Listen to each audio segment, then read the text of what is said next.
Hello friends, welcome to my channel.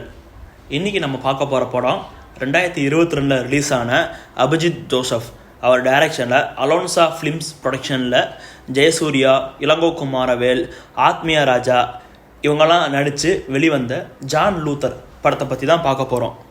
நம்ம சேனலுக்கு புதுசாக வரவங்க மறக்காமல் சப்ஸ்கிரைப் பண்ணி பெல் பட்டனை கிளிக் பண்ணிடுங்க. இப்போ வாங்க நம்ம கதைக்குள்ளே போவோம். இந்த படத்தோட ஹார்ட் ஆஃப் த ஸ்டோரி என்னன்னு பார்த்தீங்கன்னா, நம்ம ஹீரோ அதாவது ஜெயசூர்யா அவர் ஒரு போலீஸ் ஆஃபீஸராக அவரோட டியூட்டியை பீஸ்ஃபுல்லாக எந்த பிரச்சனையும் இல்லாமல் அமைதியாக பார்த்துட்ருக்காரு. அவர் லைஃப்பும் அதே மாதிரி அமைதியாக போயிட்டுருக்கு. அப்போது காலேஜ் ஸ்டூடெண்ட்ஸ் ஒரு பஸ்ஸில் மூணாருக்கு ட்ரிப்பு போயிட்டுருக்காங்க. அப்படி அவங்க ட்ரிப்பு போயிட்டு இருக்கும்போது அவங்க போகிற ஒரு பஸ்ஸு மேலே ஒரு டெட் பாடி விழுந்துருது.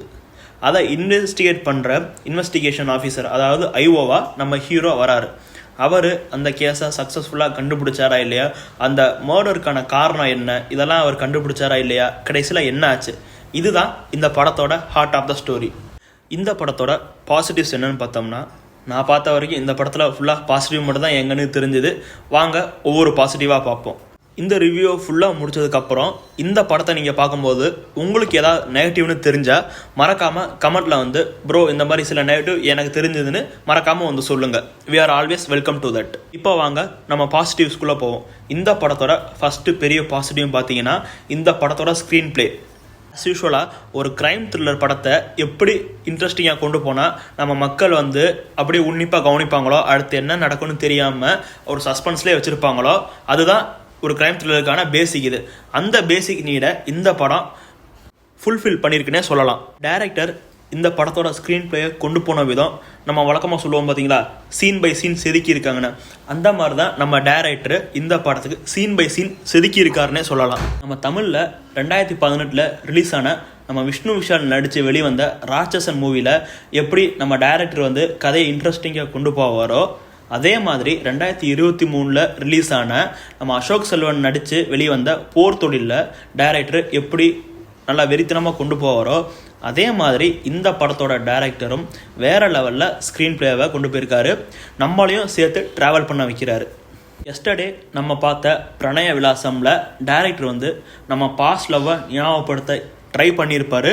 ஆனால் அவரால் ஃபுல்லாக அதை காட்டியிருக்க முடியாது. நம்ம பாஸ்ட் லவ்வையும் அவரால் ஃபுல்லாக ஞாபகப்படுத்த வச்சுருக்க முடியாது.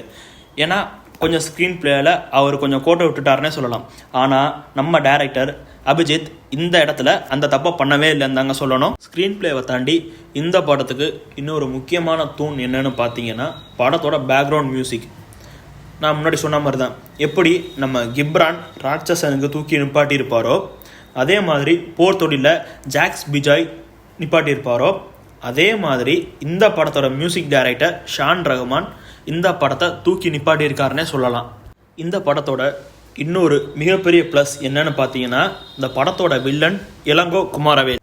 ஒரு வில்லன் மெட்டீரியல்னால் இப்படி தான் இருக்கணும்னு இந்த இடத்துல அவர் பதிவு பண்ணிட்டு போல தன்னோட ஐடென்டிட்டியை இந்த இடத்துல பதிச்சுட்டு போயிருக்காரு. நீங்கள் முடிஞ்சால் இந்த மாதிரி நடிகரான்னு அவர் தன்னோட நடிப்பை ஆழமாக பதிச்சுட்டு போயிட்டாரு. அது அவரோட மிகப்பெரிய ப்ளஸ் பாயிண்ட். இது படத்துக்கும் மிகப்பெரிய ப்ளஸ் பாயிண்ட்னே சொல்லலாம். அந்த அளவுக்கு வில்லனிசமில் இவர் தெரிக்க விட்டுருக்காருன்னு தான் சொல்லணும். நான் முன்னாடியே சொன்ன மாதிரி எனக்கு இந்த படத்தில் பெருசாக நெகட்டிவ்னு ஒன்றுமே தோணலைங்க. வரிசையாக பாசிட்டிவ் மட்டும் தான் தோணுது. அதனால தான் அடுத்து பாசிட்டிவ்னு சொல்லிகிட்டு இருக்கேன். யாரும் தப்பாக நினச்சிக்க வேண்டாம். இன்னொரு முக்கியமான ப்ளஸ் பாயிண்ட் என்னன்னு பார்த்தீங்கன்னா படத்தோட ரன்னிங் டைம். இதில் நம்ம டைரக்டர் ரொம்ப ஃபோக்கஸாக இருந்து வேலை பார்த்துருக்காருன்னு தான் சொல்லணும். படம் வளவளன்னு இல்லாமல் ரொம்ப ஷார்ட்டாகவும் இல்லாமல் என்ன கண்டென்ட் தேவையோ அதை மட்டும் தெளிவாக நம்ம நெஞ்சில் பதிகிற மாதிரி கொடுத்துருக்கான்னு தான் சொல்லணும் நம்ம டைரக்டர். படத்தோட ரன்னிங் டைம் பார்த்தீங்கன்னா 2 hours 18 minutes.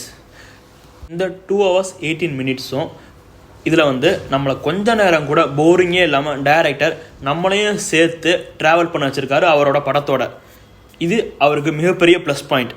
இந்த இடத்துல நான் இன்னொரு மிகப்பெரிய ட்விஸ்ட்டை சொல்கிறதுக்கு கடமைப்பட்டிருக்கேன். அந்த ட்விஸ்ட் என்னன்னு பார்த்தீங்கன்னா, நம்ம டைரக்டர் அபிஜித் ஜோசப்க்கு இது ஃபஸ்ட்டு படம். சத்தியமாக சொல்கிறேங்க, நான் படம் பார்க்குறப்போ இது அவரோட ஃபஸ்ட்டு படம்னா எனக்கு தெரியாது. இந்த படம் தான் இவரோட ஃபஸ்ட்டு படம்னு சொன்னால் நிச்சயமாக யாருமே நம்ப மாட்டாங்க. அந்த அளவுக்கு எல்லாமே அவரோட பெஸ்ட்டை கொடுத்துருக்காரு. ஃபார் எக்ஸாம்பிளுக்கு நம்ம கார்த்தி அவர்களுக்கு அவரோட முதல் படம் பார்த்தீங்கன்னா பருத்தி வீரன்.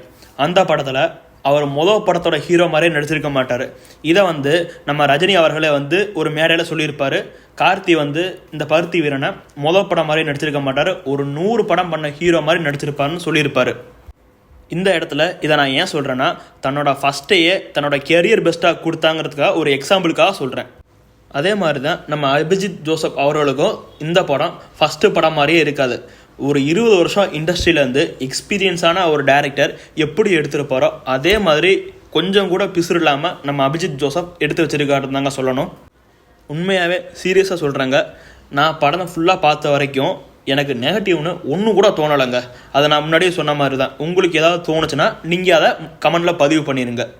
தன்னோட படத்துக்கு எந்த நெகட்டிவுமே சொல்ல முடியாத அளவுக்கு இந்த டைரக்டர் ஒவ்வொரு விஷயத்தையும் பார்த்து செஞ்சுருக்காரு நம்ம அபிஜித் ஜோசப்.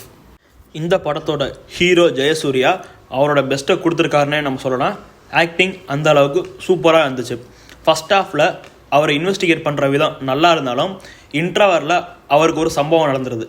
அதுக்கப்புறமும் கூட நம்ம ஹீரோ இன்வெஸ்டிகேட் பண்ணுறது ரொம்பவே பெரிய விஷயங்க.